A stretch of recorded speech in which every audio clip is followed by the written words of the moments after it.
Response video to Piro video, Modern Mystic. But I'm going to just bend it a little to my own direction. This idea of game theory or what game matters kind of thing is sort of a useful metaphor, I think, to understand that most of what we do is most of the economy of our lives. One could argue, I think fairly, is that it's some sort of zero sum in its foundation, like worrying about who wins the World Series. It just really doesn't matter. There's very little. There might be some likelihood that there's a maximum best result, like the most people are made happy and the fewest people are made sad by who ends up winning.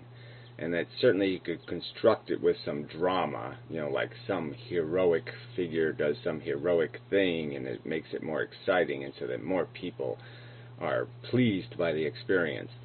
But basically, it's just bullshit. Who cares? This isn't important. It's only important because people have become attached to it for some whatever, nonsensical, stupid, kind of ignorant reason that they think this crap is important. They certainly could think some other kind of crap is important. And some might argue that it's all crap, but I would argue that it's not all crap, that being in a contest to cure cancer or something, or to in some other way liberate people from some, encumbrance that does matter, some better painkiller, let's just say, would certainly be a help. A better antibiotic would be a help. Certain things that are just on balance going to create more comfort than discomfort in the world tomorrow, and that would be a good thing. More people comfortable, less people uncomfortable, and that's really the game that matters. So that's what I want to get to, is that Piro said it's an infinite number of little games. No, and he said there is no one game, one big game. Well, no, there is one big game. You get it exactly backwards, and all the little games we play are the ones that don't matter, the ones that are irrelevant, that most of the time are zero sum, and I would argue they're negative sum in the sense that for the existence of football there's a huge amount of casualties because people need this entertainment and haven't chosen a better entertainment. I mean, just think if you could migrate people to some other contest to watch, you wouldn't have to cripple all those kids. You wouldn't have all these disaffected lives, all these inflated egos, all the damage that's done to us socially by having these, anything close to these idiotic gladiator wars, idiotic contests for people to watch, contests that produce absolutely nothing, a goal. Somebody kicks a ball through into a frickin' net. That's their goal. That's the score. Yeah, there's no value in that. The human being can't eat that. A human being can't sleep on that. There's people in Indonesian prisons right now that can't do a damn thing with that. It would have been better if their goal scored was to get them out of that shithole or to give them some comfort, instead of watching a stupid ball go across some perimeter. So yeah, these games we play are insidiously stupid. But there is one game. There's one game that we are playing, and it's the game of the sentient welfare. The fact is that there are categories. There's two categories that sentience can be in: comfortable and uncomfortable, suffering or some bliss, if you want to use the extreme words. And they're not opposites of each other. Okay, one is the absence of the other. Discomfort is created by applying a burden, and comfort is created by releasing the burden. So I could use the example of somebody winning the lottery. Now, in theory, it's just a thought. It's just an idea. I won. Okay? There's no physical thing that takes place. There's no anything. The money isn't even in their hands. But the understanding, just the understanding that they won the lottery, will put them in a euphoric state, because they will understand how much of their burdens, their worries, have been annihilated. Their worries have been blown out of existence, and they are now liberated. A sense of huge liberation is what they are euphoric about, because they have been released from these tedious, awful burdens of existence. And that's just the fact.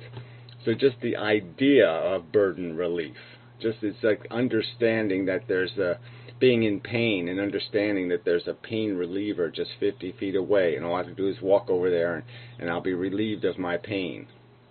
It creates all kinds of hope and you know, it changes the entire circumstance for the sentient creature because of the burden release. And so that's what needs to be understood by people, is that your burdens aren't necessarily physical. You're not necessarily being pinched into suffering. You're being burdened by psychological knowledge, by realizing your vulnerability, by being afraid like a hyena. So now back to the modern mystic, making some, I don't think will be useful or fruitful, comparison between what part of our existence, our life, is instinct and what part is the something else, the understanding, the learning, the modification. And I don't think it's a useful question because they're two different things. The instinct is what creates the desire.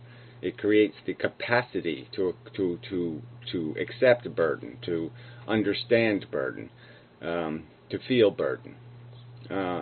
What we end up burdened by, what we end up desiring, how we end up acquiring what we desire, that's going to be all about how you are maturated, how you are conditioned, and then how you are educated. I mean, conditioned, educated. These are the steps you go through in your life. As a child, you are conditioned, you are programmed in terms of certain dispositions, mannerisms. Miss Manners thing sort of is acquired. You acquire a certain judgment and taste in life. Your preferences sexually, food, lots of ways will be established through that maturation. So you'll have these conditioned biochemical responses that will be learned in that process.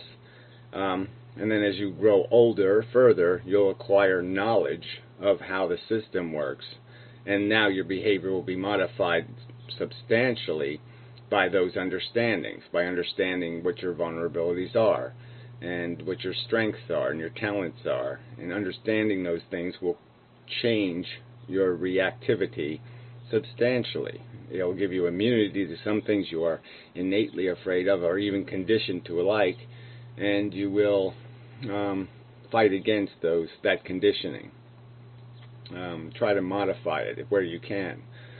And that's what knowledge allows you to do. So asking the question, what percentage, is kind of idiotic, because it's the instinct that establishes the need, and it is the experience and education that defines the how you satisfy the need. So in everything you do, there's going to be a mixture of both once you're an adult. So it's a silly question because you can't really parse the two. They're two different things. The thing that creates hunger and the thing that creates what you're hungry for are two different mechanisms. Just no point in trying to parse them. So anyway, dismissing that nonsense and getting back to the real subject.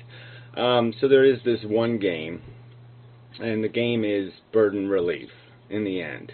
Suffering is the real value. The negative is the first force. And the game is really just eliminating as much of the negative as possible. Some are going to argue, I'll even argue, that some of the negative has to exist for there to be any motivation to do anything. So you always have to have some hunger, some desire, some projection that I need to get from here to there. And so that has to exist for you to exist, period, as a consciousness. Or you'll just sit in nothing. If you don't need anything, you'll be very comfortable, very blissful, but you'll not be a living thing anymore. And ideally, the best gameplay is to get as many sentiences to a substantial level of comfort, where they're not panicked, where they're not highly motivated, they're just sufficiently motivated. the bare minimums of motivation, and the maximums of deriving comfort through that minimalistic amount of motivation. So you put in as little discomfort, a burden, to create necessity to do, and then create as big a reward for the doing as is possible, and that's the net game. That's the best game we can play. That scores the most goals with the least losers and the most winners, and by all measurements of the dynamic, there's the greatest victory in playing the game that way. The game, the sentient life existing game, and that is a big important game. So this is another category: important, unimportant. So we can put all this drama, the soap operas, the stupid idiotic arguments, all the dumb idiotic, who cheated on who did this, who did that, all this bullshit can all go in that unimportant category. This was a dawdle, a waste of time. They're wasting time arguing about the meaning of dawdle in the comments section. I mean, this is how fucking useless people are. Fuck. So you can put all that in the waste, and the only one that's important is this net suffering, net discomfort equation. And in the end, the game itself has no function until you create something vulnerable. So you have to create the needing machine for there to be necessity to play any game whatsoever. But once you're going to play the game, once you're going to create the sentient and have a game, there is a frickin' rational, logical, best case scenario way to play it. There's a way to play it to gain the most out of it and invest the least amount of negative in it. And that's called being productive, and it's a real game. That it's the real game in the sense that there isn't going to be somebody to declare the winner. Adolf Hitler is going to stand in the stands and go, he won. I mean, some kind of bullshit like that. There's not going to be something declaring winners and losers. They'll just be winners and losers. And their existence in and of themselves will define what it is. It doesn't need somebody to declare it. It is what it is. A person, a human being sitting in a crowded cell, dying, is a reality. It is what it is. It doesn't need anybody to sit there and point to it and say, there. No, it is. Okay? It doesn't need anybody to say, write it in a book somewhere, a man is sitting in a cell dying. Nobody needs to write it down. It's a negative all by itself. It's happening. It's there. It's real.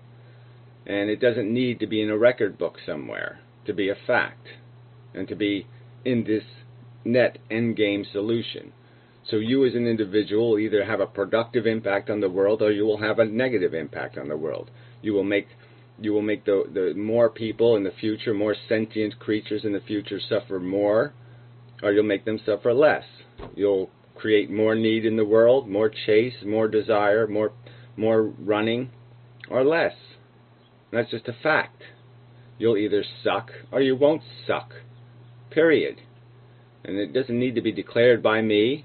Doesn't need to be declared by a God. Doesn't need to be said by the universe that you suck. You will just suck.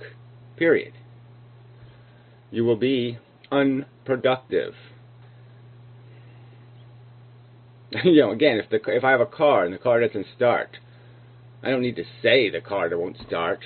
It's just a fact. The car is now no longer a useful car because it won't start. It won't run. It won't move. It's just a fact. Alright. So anyway. Yeah, I'll keep it short. I mean, I think that says it, right? I mean, there is a game here, though. This is the meaning game. This is the crying game is the game. The game of sentience is the game. Suffering is the game. Burden is the game. And the game is to get rid of that crap. And the truth nobody wants to hear is the easiest way to get rid of it is just to turn the key. Just to not make it. Don't turn it on. Sentience is all it produces is losers in the end. There's no way to win except relative from your negative position. There's only burden relief, like winning the lottery. Winning the lottery isn't, hey, I did something more. No, it's getting rid of your less. It's getting rid of your burden. And let's not lie. That's what makes you happy, is your liberty, your freedom from your poverty. Nothing else. Alright, anyway, till next time.